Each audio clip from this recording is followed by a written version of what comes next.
In this tutorial, I'll show the tools and software I used to create this image. The camera I used was the Insta360 1RS 1-inch edition.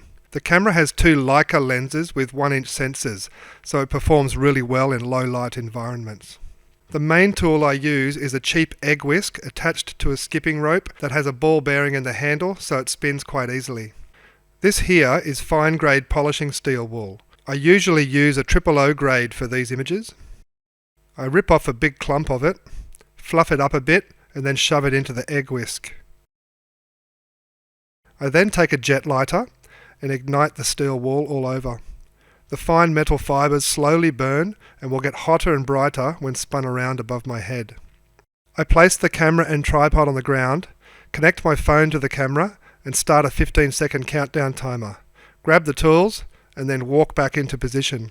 The phone app has a loud beep for every second of the countdown timer, so when it gets down to around 5 seconds, I start lighting up the steel wool, as I need to have the tool spinning evenly around my head when the camera starts the exposure.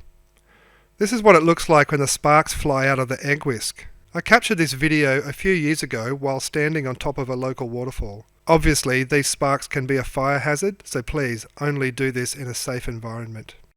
When I have the image captured, I then import it into Insta360 Studio, which is an editing suite on my computer. Here you can see the light trails created from the shooting sparks. This here is the tripod legs from my camera, which I remove later in Photoshop. This software is great, as it allows me to zoom in and look around the full 360 image. Ooh, look at all those pretty sparks.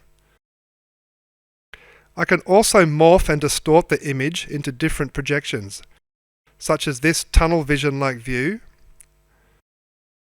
or this, where it looks like I'm standing on a tiny planet. This final image was a 10-second long exposure captured in RAW format with adjustments made in Photoshop.